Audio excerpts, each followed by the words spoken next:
We apologize, Hurley Haywood. Don't mean to take anything away from this guy, who has 2 victories in the overall here at Sebring through his career, and today is in the driver's seat to claim the GTS 3 title. And we've got looks like a Corvette here, 72 car spun, leaving turn 3. That's the turn 4 area. Interesting, a Firebird. A couple of guys kind of going the long way around there. That's scary. Oncoming traffic. This is the Tim Banks, Ken Painter, and Henri-Louis Maunoir car, and we'll get the tail end of what happened here. And that is coming out of 3, and you can see that he just got to the throttle there a little too quick. And there's a real transition in there from left to right and back to left to go into the carousel there, and it's a little bit tricky, especially. He's been hit. Someone has hit that car pretty hard. Well, you saw the danger with the near miss a moment ago. Here's the good news: the driver climbing out, and he says, "I've had enough of this. I'm going on the other side of the tire wall." Wow. Yeah, that is interesting. That car was sitting there for. Oh, there's the car. The Acura hit it. We were in the process of the replay when that car was hit head on. So the key question is, how many replay machines do we have?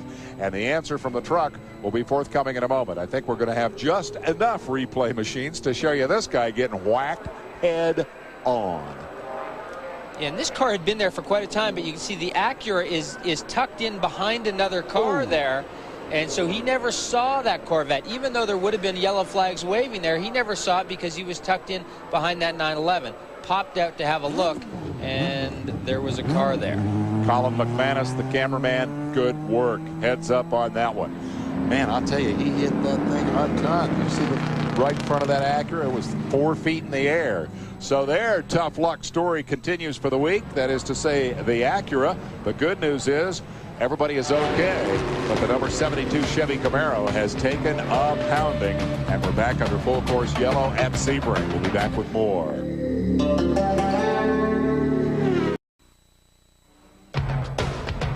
Remember, the Deuce will have qualifying for the Trans-South Financial 400, the big show at Darlington for the Winston Cup stock cars.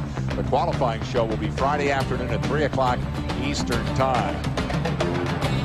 12:30 Pacific. How do they do that? I don't know. Doesn't matter. Anyway, watch it. It's stock cars next week as we go to Darlington. 3 o'clock Friday afternoon will be qualifying. Here's the reason we are under yellow, and you saw it unfold here as we continue our live coverage. This car spun, was sitting facing nose to the traffic, and then the red Nissan NSX. And you will see he's behind that Porsche, and he kind of pops out to have a look, not understanding why the 911 is not tracking out of that corner, and hits that car pretty hard and almost puts the NSX on its roof.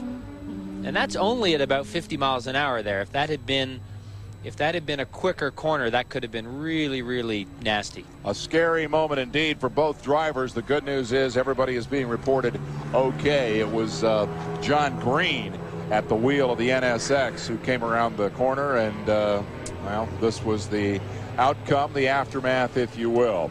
Let's go to Rick DeBrule and find out more about what's happening with the 55 car. Well, this is what's happening with the 55 car. This is where it's supposed to be. You know you're having a bad pit stop when your car isn't there. Apparently they have a broken header. They just pulled the car into the back. They're going to try and work on it. Their attitude is if they can fix it, they'll send it back out. But I got to tell you, they weren't very optimistic. So I think the 55 is pretty much out of the picture for the rest of the